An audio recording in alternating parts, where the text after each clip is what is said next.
murder. Yeah, yeah.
Coming up next on Mental Health Matters with Marty, men's health and wellness post-pandemic. Stay tuned.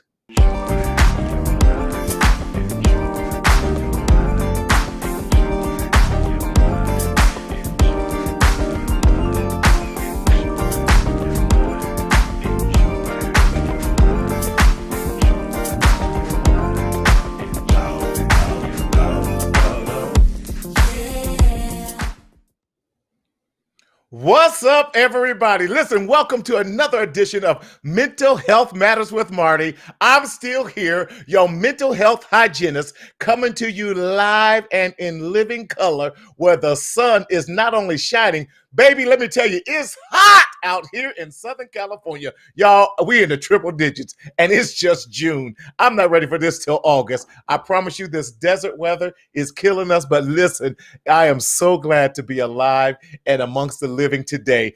As they say in church, it's better to be seen than viewed. But we are so glad that you are here. Come on, you're here, you're alive. Now, this is what I want you to do. Get some folk on the show, get some folk on the line. How do you do this now? We engage through, I'm switching up a little bit, Daryl. We engage through, how do we engage? If you're gonna be doing some of our comments, engage us through Mental Health Matters with Marty on Facebook page or on YouTube through our Marcel Media Group. Again, go to our Marcel Media Group if you're on YouTube, or Mental Health Matters with Marty on the Facebook page, and there you can engage with us and we can see your comments. But please like and share this because we have a great conversation coming on today. But again, let us remind you that this show, Mental Health Matters with Marty, we are a psychoeducational show, and this is to be a supplement. Let me say that again. This is to be a supplement to your mental health and wellness journey. We are not a substitute for your therapist. We are not a substitute for your doctor, but we are a supplement to give us our best opinion that we are having as we're dealing with mental health crisis. But if you are experiencing any type of mental health crisis, please see your nearest urgent care, call your therapist, get you an appointment, and tell them we sent you. Okay, listen, but we are so glad.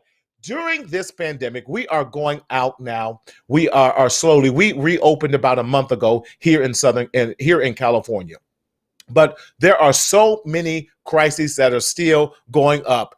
Hey, Miss Edwards, I've been missing you. Where you been? Hey, good to see you. You know we got turkey legs on here tonight, but I ain't want to gossip. But anyway, it's so good to see everyone. Listen, we want to say this. In the midst of this, we want to say, Black man, how you feeling? How you living? You know, being a Black man in America definitely has been bad for your mental health in 2020. Let me say that again. Being a Black man in America has truly been bad and has caused a lot of mental and psychological illnesses and challenges in the year of 2020. With so many things going on, we just want to make sure that you are doing well. Listen, what's going on, LaDon, my brother? Good to see you from out in Michigan. Love you, man. Good to see you. Hope all is well. Now, what we want to do, peace of mind has been a privilege for everyone else except the black man. Let me say that again. Peace of mind is an amazing privilege, but has been extended to everyone else except the black man, not just in 2019, not just in 2020, but we're looking at 2021 as well. So many things have been going on. We cannot ignore George Floyd. We cannot ignore Ahmaud Arbery. We cannot ignore Breonna Taylor. We cannot ignore this pandemic. We cannot ignore the insurrection that happened on the Capitol on January 6th. We cannot ignore all these things. We cannot ignore the anxiety rate that has gone through the roof. We cannot ignore that vaccinations, yes, although they are great for us, we cannot ignore the Tuskegee experiments. We cannot ignore the black men and black young boys being misdiagnosed and over medicated. We cannot ignore all the systemic racism and challenges that continue that we have to face. But yet, we're expected to keep our sanity. We're expected not to be angry. We're expected not to have any type of mental health crises. But we're expected to go on with life as if nothing is happening. And I'm saying today, black man, how you feeling? I don't know about you, but I know there's been times that I've been stressed. There's been times that I felt like throwing in the towel, but I could not, and I refused to. So I'm fighting like hell to keep my mental health intact. And that's what we're talking about today. How you feeling, how you living.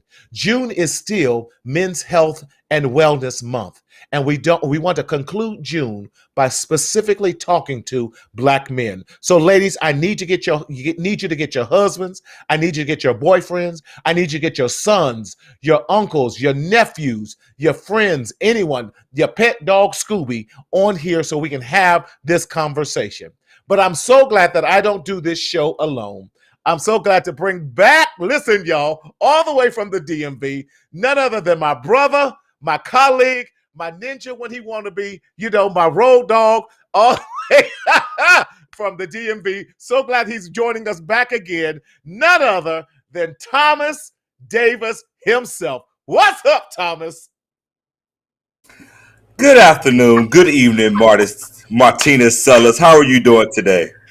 I'm doing well, my brother. How you feeling? How you living? I am living awesome. I'm living large, and I am myself, and I'm honored to be in the presence of Mental Health with Marty, aka Marcel Consult. What's up? How you feel? Man, I've been missing you. What's been going on? I haven't had this much fun and bantering somebody in a minute. Marty, it's just great to laugh. It's great to laugh. I was listening to your introduction, and I was sharing it with a lot of people, a lot of friends that I know. Shout out to my friends that are watching. Yes, I know that you are because you all have texted me. But I just want to just highlight what you said. Thank you so much for continuing to bring awareness. Hello there. Hold on. We got Miss Penny on the line. Miss Penny, I've been missing you. I heard you. Now that you're going the right format, I can see your comments. I've been missing you. I know we got turkey legs on here, so we're so glad that he with us. We got nothing but love for you. Miss Penny, love you. And I got to give out to one other shout out to someone else who's great, has not missed any of my shows since her son has been producing it. Giving much love to Miss Mitchell as well. I got nothing but love for her. Yes, that's right. I can't wait to get back into ATL because we are definitely going to Papados and just kick back and eat like we champions. Yes. These two, yes. Okay, back to you, Thomas. Are you sure? I know this is your show and I'm a visitor, so I don't want to step out. You're all right. Side note, I'm waiting for your invitation to be accepted for Move Mountains and Break Barriers since you want to start tonight. But in other news, I want to shout out you so much for all that you are continuing to do to bring awareness to us as black men.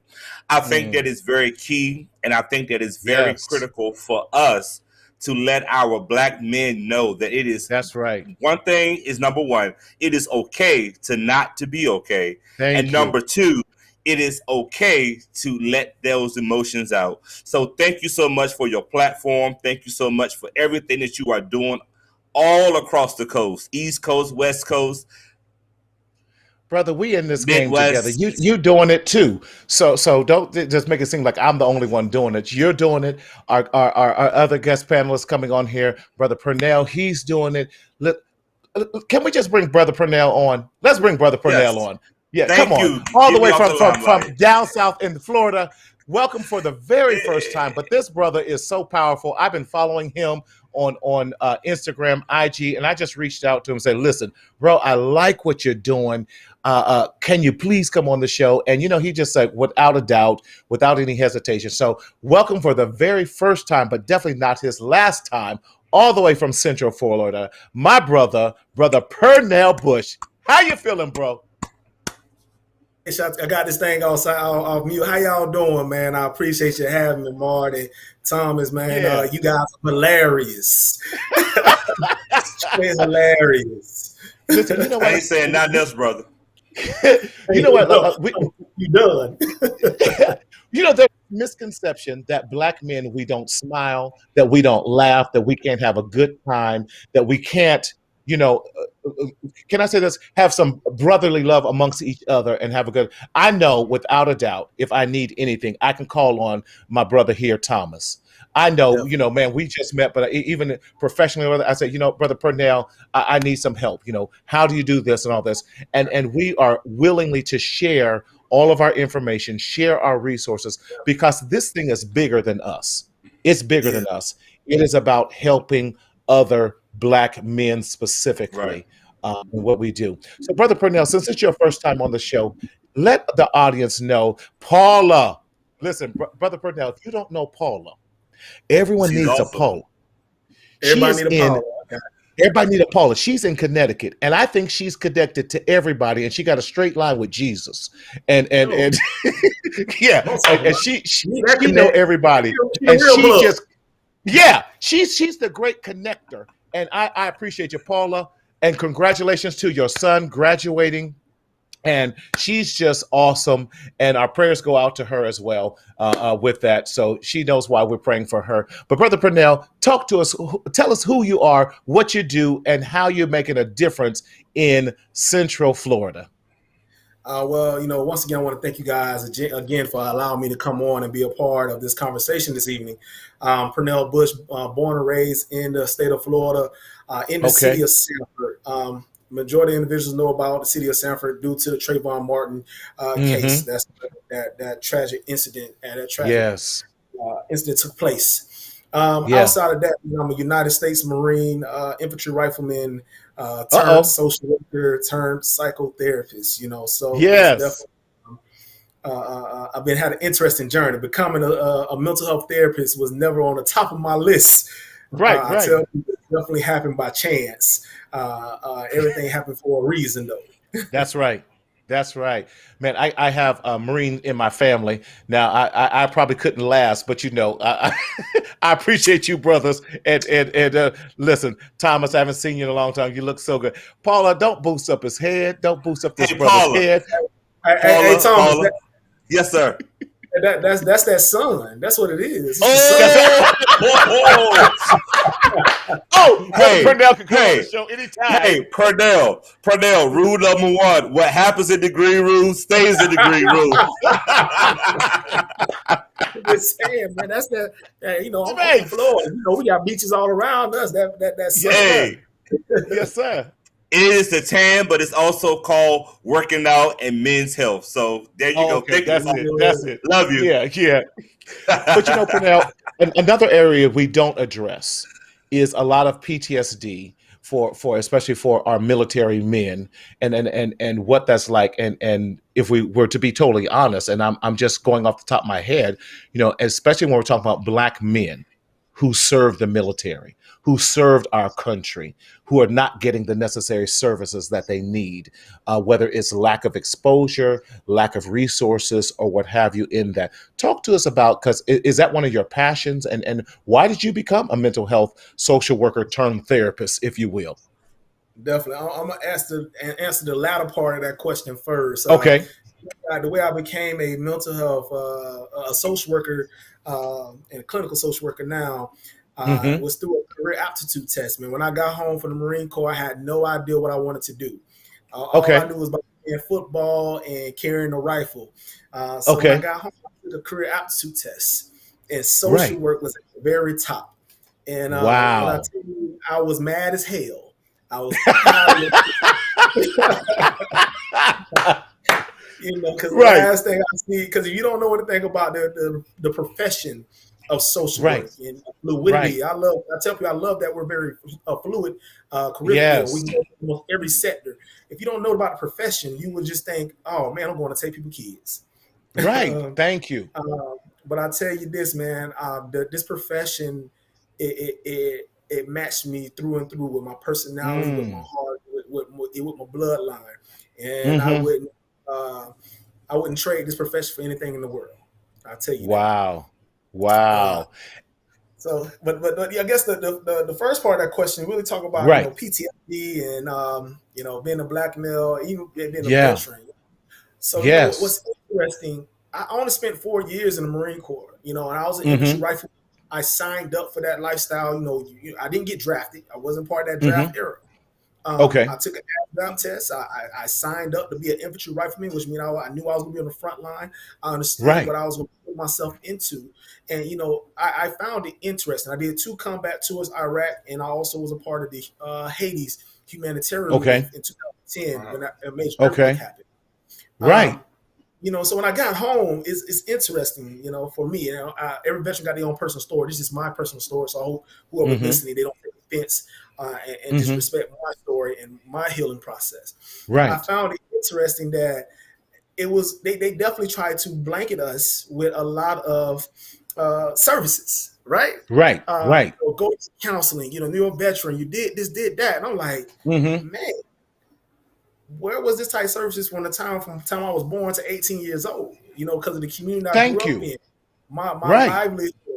When I'm watching my mother go in and out of jail, when I'm seeing Mm-hmm. family shot, when I'm experiencing living below poverty without lights and water, and then you tell me to go to school and function. Right. Right. Come on, talk to us, Brother Pernell. So, ultimately, I tell people I love what we're doing for our veterans. Yeah. And I'm gonna continue to work with veterans. I love veterans through and through. But also, I think about the younger generation that oftentimes that birth to 18 who don't really have that voice and can't Right. really articulate their feelings. When I was getting Right. labeled with ADHD, and if you guys know about ADHD and PTSD, they almost look very similar. Thank So you. you They telling do. me, yeah, That's they look good. similar. So think about Mm-hmm. this now. You telling me I got ADHD, but I go home, watch my mother go to jail, go home, my father not around, go home into Right. a living Talk poverty to line. us. And now this is technically post-traumatic stress that my Mm-hmm. behavior is exhibiting that. But you saying, hey, he just got ADHD. Right. Right. So that's Right. why I'm See very that. slow to diagnose, especially our young men. I want to know. That's why I love social work as well, because we do the whole biopsychosocial. I want to know Yes. what's going on with the biology, Yes. understand the psychology, and Yes. also the Yes. social biology. What's going on there, and maybe that's going to give me a Yes. full picture in this assessment to really explore this diagnosis. And I don't want to just give you a blanketed diagnosis so I can get paid through insurance or Medicaid. Right. Man, Thomas, I see you now. Thomas, Thomas, tell Brother Pernell because he don't know what you do, man. Come on, share with him. I wasn't expecting the conversation going this way, but I love it because it's right. It's right. Black men, that's right. Talking about diagnosing other black men. Talk to us, Thomas. The first thing that I do want to say to this young man that called me out is you started off powerful. And what you Yes. said to me that I resonated was that we need to start looking at our emotional and our Yes. physical when we are born. As we begin Yes. to grow through life, as we begin to go through those wonder years, as we begin to try to figure out Yes. who we are, what are those things that are on our bodies, what are they doing, why are certain things happening, and we Mm-hmm. also got to take into consideration what he just said so eloquently, our social, emotional, and family backgrounds. That And biopsychosocial, yes. And so, just to give you a quick synopsis, sir, we are on the same page. So, I'm a licensed professional counselor. We have a business here. I'm the black male owner of a counseling agency in Washington, D.C. called Limitless Possibilities. And what you just said, sir, is the reason why I named Limitless Possibilities Limitless. Because Right. we You see that? You see cannot. that? No limit, no limit. See, y'all on the You same already page. know. You already know. I don't already added you on social media. We gonna talk. And the reason why I come up, I name limitless is not for why me. It is not about alpha. It's about That's the fact that we have to think in our mindsets that no matter what we are going through, our possibilities are still limitless. No matter that the fact that mom is in jail, no matter the fact that my father left me at the age of 13, I still had to believe that my possibilities to be an owner is limitless.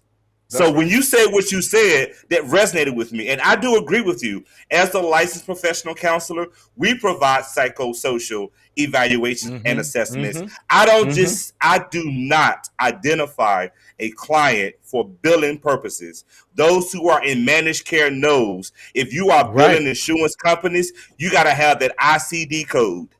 Yep. In the first session, how are you going to properly diagnose someone in the first? You can't. Marty, you can't even get paid. Hey, Marty, don't get me on my soapbox about that, man. Right. You can't get paid. You know, honestly, you can't get paid, and it's so ridiculous that you're it is pretty much. Think about it. Think about this now. If you're a new mental health provider, and they say, hey, in order for us to get paid, I need you to make this diagnosis quickly. So this is why we keep getting these same diagnoses. I'm like, hey, have you done the also to make sure that there wasn't anything else that could possibly be there? Exactly. And not just what we know we're gonna get paid for, because also that's another different fight that we got with insurance companies, because they only pay you for certain diagnoses. You know, that's a whole other fight. That's a whole other conversation. But Bruce, it is. I don't. Go ahead. Bruce, I don't like that. I don't like that word consumer. You can ask any client that works under me. They are a client. They are a teammate. What we say out of our mouth from the start. Okay, I'm gonna be quiet. Man, all I'm saying is stay out of my office, bro. Because that's what I tell each one of my clients that walk into my office. You know, this here is a team. This is a partnership. I tell all my clients that. You know, but to really hit on some things that you say, and I love that you said you call your company Limitless. You know, so I have our nonprofit. So I'm also the lead provider for my private practice, or my group practice that I started 5 years ago called Key Counseling Solutions. Key is but knowledge empowers you. But however, our nonprofit is called No Limit Health and Education. So I love that name, Limitless, because honestly, I'm like you. You know, there is no limit that we can possibly create with our lives. You know, I'm very big on acronyms, man. I tell people I'm an acronym person, and you said something to me, something I had to realize later in my life when I started to really explore some of the things that I was experiencing, why I may experience some of my social, emotional, psychological hang up. You know, but I said, you know, I had to start to. I'm country, y'all, so we say act. It's all good. You know, right. We say act. You know, so I tell people, man, I had to start acting up to act right. And act is ACK. I had to be accountable. I had to be accountable for myself. You know, I understood that although my life may have not looked the way that I think it should have. I may not have the relationship that I thought I should have with my biological mother or my biological father. But I still had to step back and say, well, how can I be accountable? And so I don't allow them to have control over my feelings and emotions and my reactions in life. And that C is consistency. So once I started being accountable, I had to be consistent in the process of the healing. And as I started in the process of the healing, the K is knowledge. I had to understand that I was going to be forever trying to figure out how to heal better. There was never a ending to this growth process. So I had to act up in order for me to act right. Hey, Marty, can I be excused? Look, thank you and good night. But hey, Marty, you know why I'm saying that? Because I use an acronym called ART. We got to learn to accept those things that we can't change. When we begin to learn how to accept those things, then we go on to the art. We recognize it. I can accept the fact that I needed to lose weight, but did I recognize it? And then when I recognized it, what was my plan? What did I do to get to the weight loss goal that I want? And then once I recognized it, I had to transition over and do it. So when you said the arc, I said art. Okay. I'm done. Thank y'all for letting me be on here for 10 minutes. Appreciate you having. See you later. Well, since everybody giving their 3 points like we good Baptist preachers, you know what I say? I say, speak up, speak out, and live. I gotta speak up and live. That's right. I got to speak up for myself. I got to speak out for others so that we can live. And I love it because what y'all listen, get the folk on the line, y'all. Share this. We have 3 black male clinicians telling you how. 4. There's 3 right here. Yes. One in the Who's back. the 4th? Okay, the producer. The producer? Yes, sir. Well, yeah, our producer. Yes. We in here trying to tell you we are not going to just give any type of diagnosis to anyone who dawns our doors in our private practices. We're going to take the time to understand the connectivity. We're going to take the time to see what's the contributing factors to your diagnosis. We're going to take the time to say not just what is the presenting problems, but what are the triggers that's causing that? What's the backstory in that? Because that's how you get an accurate diagnosis. We're not going to just diagnose you to throw anything on there just so that we can get paid. Now, do we need money in order to keep the doors open? Most definitely we do. But I like it. We are willing to take our time and lose out on that first payment, if you will, so that we are now, because we understand how labels can define us. Black man, are you okay? How are you feeling? We don't want to give you a label that's going to put you in a negative headspace, but we want to listen. Your name, if I could borrow from a gospel song, your name is Victory. Come on, I was listening to that today. Whoa. My name is Victory. Yes. Because we want to make sure that you're healthy. We want to make sure that you're healing. And we want to make sure that you're whole in everything we do. So that's why, listen, Brother Pernell, listen, you done came in here and messed us up today. But when you're passionate, and I love that, when you're passionate about it, we don't care. We don't want you to be defined by your past, because we know that you've overcome some insurmountable odds. Thomas has overcome insurmountable odds. I've come over some insurmountable odds of growing up in a domestic violent household for 16 years, where the social worker probably should have come in and removed. But it's only because of what we've gone through, we want to make sure that we not only make a difference in other children's life, but young black men and men as a whole. Definitely. Yeah. That's good. Yeah. So listen, I do know all of our practices, I have a waiting list of black men at this point in time.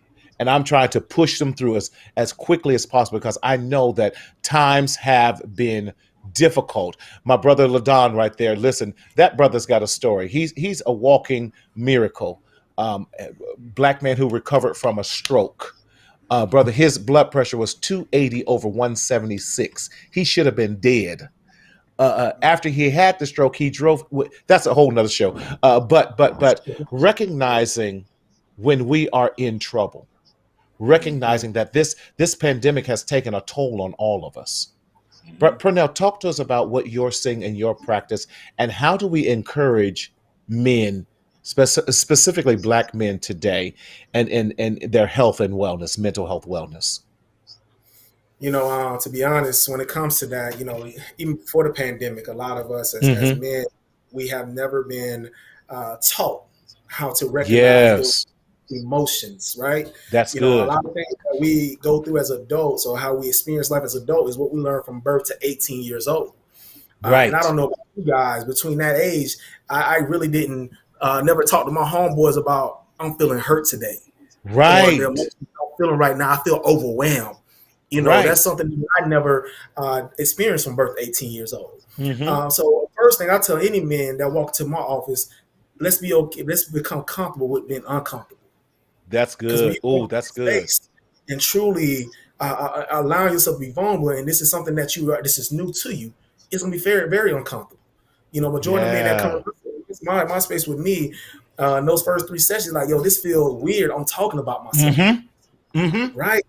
Right? Because there's really not places that men feel safe to really disclose what they may be feeling internally. That part.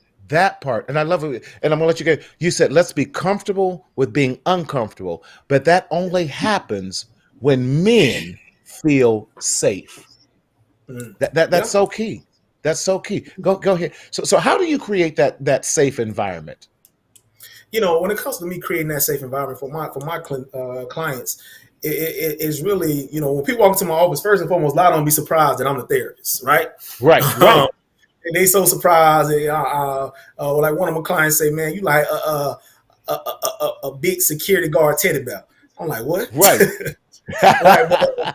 But really, how he broke it down, like, while I walked in, you have this presence about you. But when I sit in space with you, it feels comfortable. Yes. I don't feel judged. And that's as clinicians, we have to understand how to monitor and measure that space of rapport building with our clients. Yes. That's so important. Right, because a lot of people that have never engaged in the therapy process before, they only know what they've seen in media. And they come in and it's going to be a very dry person, like, how was your day? Right. Look, how are you feeling? Yeah, how does that make you feel? Definitely. Like, I'm pissed off. So how you gonna make me feel now? Right. So when they walk in, they realize this is a real human who's there, who actually showing signs of empathy with you, or the emotion that you may need in that moment, while still utilizing my professional training to utilize therapeutic techniques. Yeah. It creates a more comfortable, secure environment. So now you went from security, feeling secure, from feeling safe to feeling secure. I say safe and secure. That's good. Are two different things. And those are just basic human needs. The feeling of safety and security. I had a new brother come into that I took in today for his very first session. 6'3", about 270 pounds. Came in there, solid brother, and he go, "Man, this all right. We kept it very professional. We gave him some water. He came and said, "Bro, chill, have a seat." And he just goes, "You're right. We're creating that atmosphere of safety." And at the end of it, he goes, "I've never shared this much with anyone. I've never shared this much with anyone. Since you got more out of me in 45 minutes than I've shared with anyone in my entire life." And so you're right, creating that safety and security. Thomas, how do you create that with your Black male clients? So number one, what is very key and what's very important is that we all are credentials, right? We all have our license. We all have our expertise. We all have put in that work. The first thing that I want to share that we all who are listening tonight that are therapists is that you cannot provide the same intervention the same way to every client that walks into your office. Come on. You cannot engage with the same intervention, the same communication, the same theoretical approach with everybody that walks in your door. I have some of my therapists that are watching tonight, Marty, and they would blow up this chat and tell you, this is what I tell my staff. If it takes Johnny to get what you're saying, if it takes for Johnny to understand what anger management is by walking around that block 4 times, guess what? We walk around that block we 4 walk around the times. Like give a cold bottle of water and keep it pushing. The second thing that we got to also understand is we as Black men, we have been taught to be the protector. We have been raised to be the provider. We have been instilled that you keep your emotions on the inside. When that Black male walk into your office, see that person for what they are showing you and telling you, not what you have seen on black and white. So when my team, when my therapist, when my staff, when my clients walk into Limitless, my first thing is, so tell me who you are. That's my introduction Intervention is describe yourself and give me 7 adjectives. What do you see when you look in this mirror? But isn't that the hardest thing for Black Yep. men to identify? Yeah. And I've had several after the second one sit there and go, I don't know. Well, no. Right. Listen, I don't. Right. that's so common. That is so Yes. common, man. It's interesting that you guys say that, because that's one of the first exercises. It's one of the exercises that I do with some of my clients. Right. You know, I want you to really list 7 things that you like about yourself, or that is positive things about you. And it seems so tough, especially for our Black men. It is. You know, and then, you know, if I tell them to write down everything they don't like about themselves or things that they did, they can list it off so quick. The list, yep. It goes on. You know, it can be extensive. And it shows you, you know, and oftentimes, you know, I do a lot of psychoeducation within my space as well. And in our minds, a lot of times our minds and our physiology, we remember some of the negative things because of the feeling that it creates. So the positive things that we have about ourselves is sometimes it's more difficult to really bring up to the surface, to the conscious. Yes, that's it. And we don't recognize it. We don't. And Marty, go ahead, Thomas. You're chomping at the biz. What about this? We know what CBT is, right? Cognitive behavior therapy. Right. We know what the techniques are. We know what the cognitions, with the behaviors, with the thoughts. Yes. We know what CBT is. Right. When you are interacting with someone and you're trying to do CBT, don't talk over their head. Thank you. Talk to them. Yes. Reach them where they are. And if you are questioning and still uncomfortable that I did not use this cognition word, you explain to them after you finish the intervention. So this is what we just did. We went over CBT. CBT is blah, blah, blah. You exhibit it by doing X, Y, and Z. You got to learn to reach your audience where they are.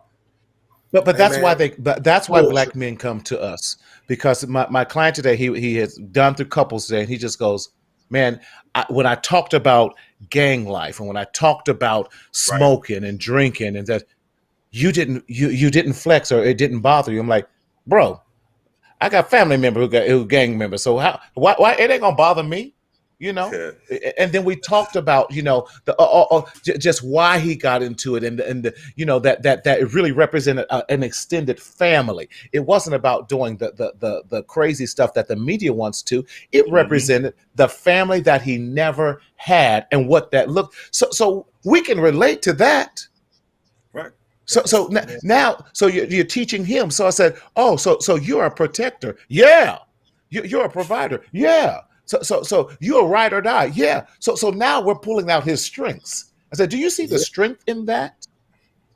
Yeah. So now he was able to feel good about himself in the context, even though some of the situations were negative, we pulled out the strengths of that. So he left out of there saying, I'm not as bad as I thought I was. I'm like, no, you ain't bad. I said, you're a good man.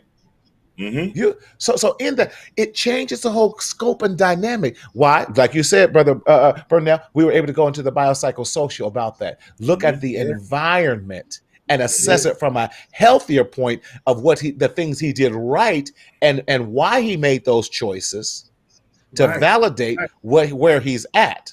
Come on, talk to us, Brother Pernell. Man, you know, that is so it's interesting that you utilize that type of conversation you have with your client, because I also am working with a client as well, Latino male who had he's now in his mid-40s, and he has a lot of guilt about everything that he you know, and one of the things that when we was working through it, you know, he kept saying, I hate that I'm a follower. I hate that I'm a follower. But as we talked about, you know, I tell my clients, we go back in your past to understand why we are where we are in our current situation. You know, and, you know, as I learned about his family background, learned about that social development, you know, the parental attachments that he had, I say, was it that you were a follower or that you were looking for guidance? Different perspective. Different perspectives, right? Because, you know, when you look at yourself like, I'm a follower, I can never make the good decisions on my own. I'm terrible. When you start like, well, were you really just being a follower, or were you literally joining this game to find guidance that you want? Right. You know, so those type things that you guys said, you know, the reframing. Yes. And then go from there to talk, you know, so I tell my clients, I'm very eclectic in the modalities that I utilize. We my have to three be. foundations. You have to be. As Thomas said, you can't walk into every clinical situation with every client and utilize the same techniques. It may not work. Right. Right. No, It Uh, won't work. Not may right. not. It won't work. It won't work, no. right? So you have to really be okay with going and trying different things, and Right. trying and it have to be. That's why I say for us as clinicians, always to stand abreast and being well versed in what different modalities may be out there. Yes. Right. To try those things Right. within this clinical space and see what works for them. You may have your foundational modalities, but Yes. continue to be Yes. open and once I utilize the word fluid. Very fluid in what you may have to utilize in that space with that client. Yes. So it's Yes. If I can add another F word, Bruce, I would say fluid and flexible. fluid and Ooh, flexible. okay. Yeah. There it is. Yeah. You have Yeah. to be I'm with you. flexible in your thinking. Yes, sir. Mm-hmm. Sir. And that's why I love. Oh, so go ahead, Marty. Go ahead. No, go ahead. That's what you love. Go ahead. Finish that No, thought. no. What I was about to just say real quickly is that's why I enjoy working with new clinicians coming out of school. Because a lot of times when we're in school, they teach us these in the box type thinking, and then I say, well, you got to understand the populations that you may be working with. These That do part. not work, like I said, so you got to be flexible. You got to be okay. You have to be fluid with what you may Yes. have to utilize to be an effective therapist working with the client and Yes. populations that you're working with. Right. Come on. Exactly. And I'm gonna say this too. You have to have passion and love what you do. Man, And you can listen, tell you can't even if you're a halfway decent therapist, if you have passion and show that you care about the person, you're going to connect just right there. And you can use one intervention and do that one. I beat one of my yeah, clients up so bad, brother. I said, bro, he was just bragging about all his, and I'm gonna say it this way, maladaptive behaviors. I said, bro, don't come in here with that mess today. He goes, I thought you was gonna come. I said, you ain't done nothing. You up here glamorizing your tired life. Now he like, dang. I said, I'm so, that's how I act. He right, roll like that. I'm gonna roll like Right. that. Right. right. Right. So real quick, as we're coming out this pandemic now, there's Mhm. definitely heightened anxiety, y'all. We've definitely seen increased mental health needs for Black men. All of us have. We've seen that. We've definitely seen that even suicide ideation has increased. Loss of wages and loss of jobs definitely increased with that. Not having proper, maybe they can't afford internet services and their kids need it for school, increased with that. Our stressors increase. And I was reading an article earlier today, and we even was talking about because of the insurrection, what we fail to realize because of the insurrection, a lot of Black men and women's anxiety increased tremendously because that was a direct, yeah, thank you. I know mine did because that was a total breach and it was destroying the found. It's already bad enough that our system was already shaky. And now to get in like this, because we all knew, listen, we just had a Black Lives Matter movement. There was no way they were getting that close. So there was a huge disparity in even the judgment and how they treat Black men who are supposed, and even us supporting and speaking out against social injustice versus folk who don't look like us. So how do we encourage and what do we tell our audience and Black men today, Brother Pernell, and how to manage this stress and anxiety that seems to be going through the roof? And what do we do? Um, to be honest, man, I'm gonna tell you like this. Once again, I'm very big on acronyms. I'm a United States Mm-hmm. Marine, and one of my acronyms is that I utilize is RAC, RAC. So rats on rats on rats. Truly recognize the Mm. feelings, thoughts, and concerns that you may be experiencing. Recognize it, and then once you recognize it, acknowledge it. Mm-hmm. We can recognize somebody that just because you recognize, I mean, you acknowledge it. When you acknowledge that, means there's something that needs to be done about it, Mm-hmm. and then commit to a process, a plan of receiving help or going to get support services or reaching out to those within your support circle. Nice. Nice. So that's one thing I can just tell us as men. We have to truly be okay Yes. with, once again, Yes. feeling okay. This Yes. past has been a lot. This past year, and Yeah. this even like before the past year, but this past year made us all have to sit down and truly Yes. feel. Yeah. Yeah. And so it's very uncomfortable because we couldn't leave. We were at the stay-at-home orders, and so now you're right. I had to sit in not only these emotions, but Yeah, sitting in the present emotions, the past emotions surfaced even bigger too. So now I'm not only dealing with my present thoughts, but now all the rush of everything, all those past things got added onto it. That's why I call this time period complicated periods. Yeah, yeah. Come on. See, Paula, I'm right with you, Paula. I'm right with you, Paula. Complicated. So if you already had some sort of depression, now we have complicated depression. If you already had mm, some sort of anxiety, now you have complicated anxiety. If you already had some yeah, sort of PTSD, you already have complicated PTSD in the midst of this. And now going untreated with that as well. So we right. definitely have seen So an increase in. Go ahead. and I don't know about in y'all area, but I know here where I am in the Central Florida, Greater Orlando area, there's not many black male therapists. Sometimes, I tell people, There's one time, not. sometimes you come to a space and look like you want to look at someone that looks like you or that you think may have some type of familiarity with what you may be going through. And by Right. there not being any black male therapists, that's where I come in. I try to be creative and Right. try to think outside the box to create spaces for black Yes. men to go into and to be able to express themselves in a safe environment. So, one of the Yes. things that we've been doing up under my nonprofit organizational umbrella, we have started a barbershop initiative where we're training barbers to be mental health advocates. We do Yes. different many events, like we did a movie and mental health night where we rented out a movie theater with the new Mortal Kombat and hosted a mental health panel. Things to Oh my really address, at goodness. least provide those educational moments until if they can't see a person or until they're able to get into a session with someone. Man, okay, you give me some Thomas, brother Pernell, you got to come back, man. You got too much knowledge. We got to be tapping in. He done rent our whole theater. Say, come on in. We're gonna watch the movie and have a discussion. Real, man, because that was that evening was great, man. We had about 50 to Yeah. 55 men show up. We had the mental health Wow. panel for 45 minutes, and then we all just sat back and watched the new Mortal Kombat. So Wow. it was a great evening. So I tell people, man, I look at us as therapists, as black male therapists, as that as painters working on a blank canvas. Because any school that you go into, they tell you by, oh well, you can't really reach this population.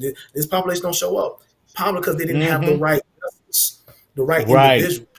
So I say, Right.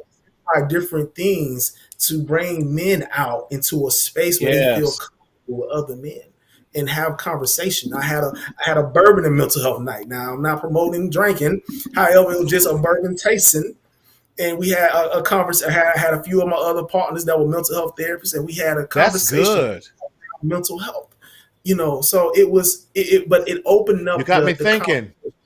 yeah. Hey, listen, man, that's what we're supposed to I do. like that. I like We now. got, we Now got, we got I like love. a good bourbon now. I like me a good bourbon now.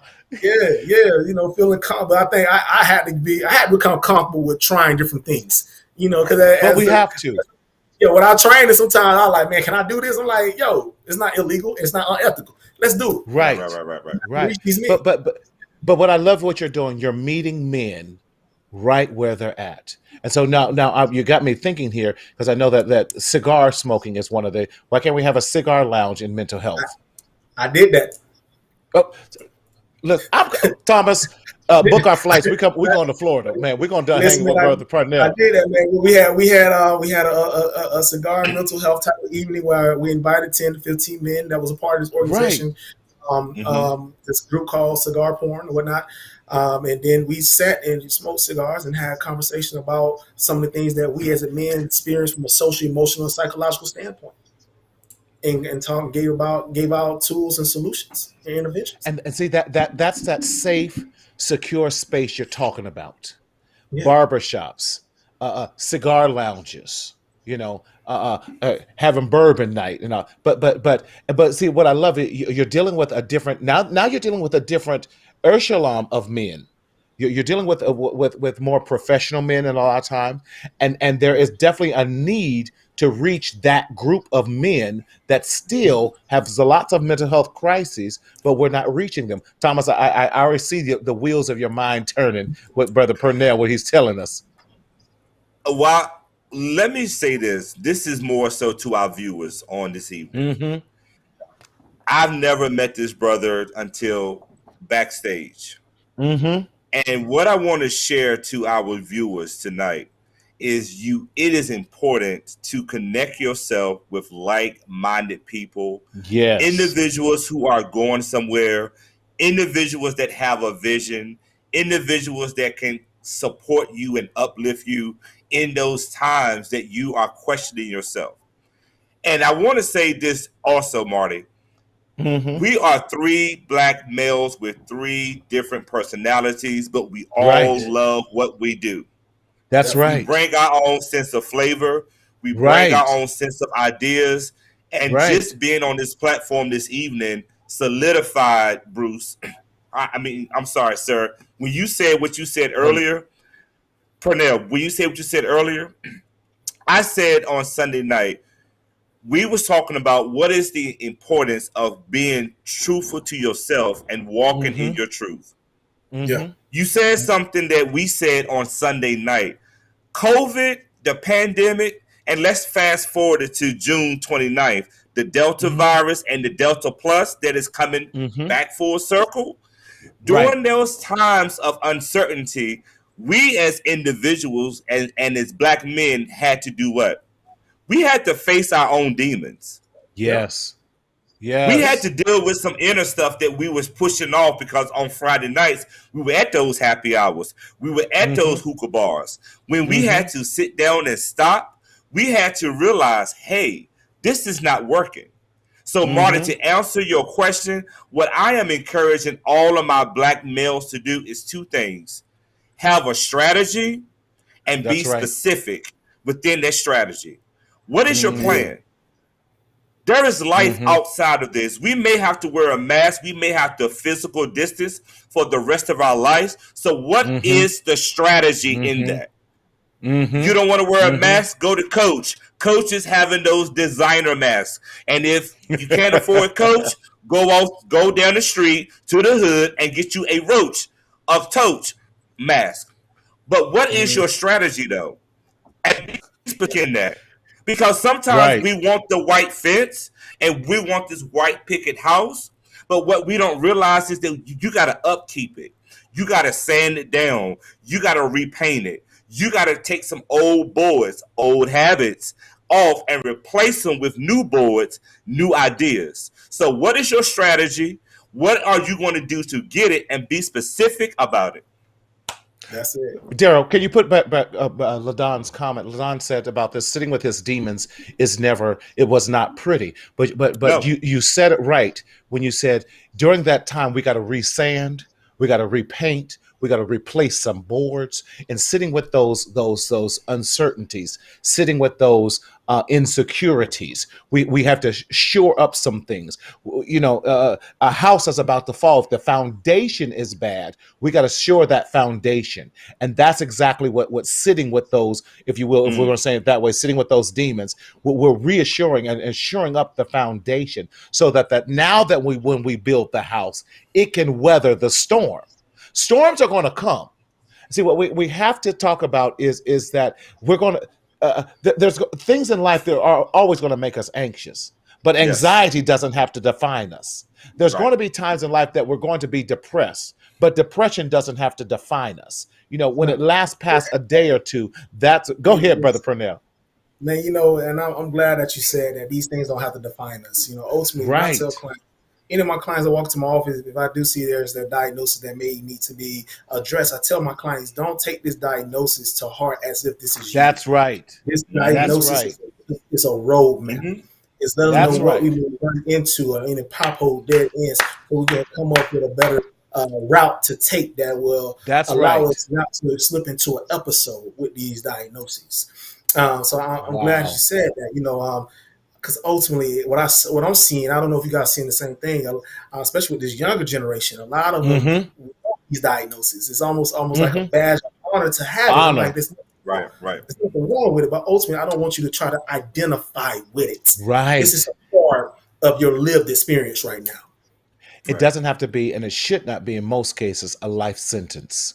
And we're wearing it like it's a life sentence. Wow. Listen, I can't believe our time is up, man. Listen, Is it? brother. I know we've had this has been such an amazing, brother Pernell. Listen, you're gonna get tired of me bugging you, but Thomas, we got another brother for life. Hey, Pernell, he's all yours. He's all yours. Wow. Okay, go Thomas. ahead, give him up, huh? Giving them on up. I feel you. I feel you. But now, honestly, I want to tell you both, man, I appreciate you all for having me on and having this conversation because this is much needed. Yeah. Brother Pernell, how can our viewers find you, follow you, and keep up with all the amazing work you're doing down there in Central Florida? Definitely. So you can find me on Facebook, LinkedIn, and Twitter as Pernell Bush. On Instagram, you can find me as the Juggernaut _therapist.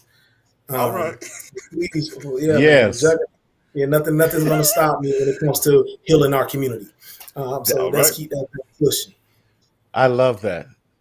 No limits, nothing is stopping him healing our community. Listen, y'all, if you, Miss Paula, I know you're gonna follow my brother because he's doing an amazing job. LaDon, follow him. Listen, everybody follow this young man. He's doing a great work in Central Florida. We got you know, we don't mind a road trip. Come on, Thomas, we don't mind a road trip. So let's go. Thomas, how do we continue to follow you with Limitless Possibilities? Marty, first of all, thank you again for this opportunity to be with you once again. I love you, brother. Thank you for all that you are doing for us, and thank you for empowering me to keep moving forward. But you can reach me on IG at Limitless Outcomes. You can reach me on my website at www.limitlesspossibilitiesforyou.com. I was scared that my alternative name was going to pop up. That's why I keep looking down at the screen. I knew it. Thank you, Marty. Thank you so much. Know, I would never do that to you, but you know how it is. But listen, I cannot thank you both enough for all that you do and being on here tonight and sharing our passion that we take this very seriously. We don't want to label us as a community and everything. Again, y'all, thank you for joining us for this edition of Mental Health Matters with Marty. We are so glad that you came and joined us tonight. Please check out, and you can follow us. I think I'm going to try and do this in the right order, but follow, again, my name is Martina Sellis, your mental health hygienist. Please check out our website, and we are updating our website, so check out the website at mentalhealthmarty.com, and please join us and check out all the gear that we have. I'm about to drop some new summer gear on there, some new summer shirts, y'all, that's going to speak and support you in your mental health journey. But also check out our That's It podcast. I got tied up, y'all. Again, Mental Health Matters with Marty on all of your favorite podcasting streaming venues with that. But if you are an Apple listener, please give us a 5-star rating and also give us a review for others to check us out as well. Share it and then become an iMatter member of Mental Health Matters with Marty by texting iMatter to 855-717-1272. We are so excited again for you joining us. And I'm going to reiterate something that Brother Pernell said. He says that we have to we need to recognize, we have to acknowledge, and then we must commit. Listen, we understand that it's been a difficult year and a half, almost 2 years. But like we always say, you do not have to continue to secretly suffer in silence in the shadow of shame. But we want you to stop the stinking thinking. It's okay, Black man, to say, I am not okay. And it does not detract or take away from who you are as a man. You don't have to suffer in silence. But as I always say, we want you to speak up, speak out, and live. But always remember to enjoy your life. We'll see you next time.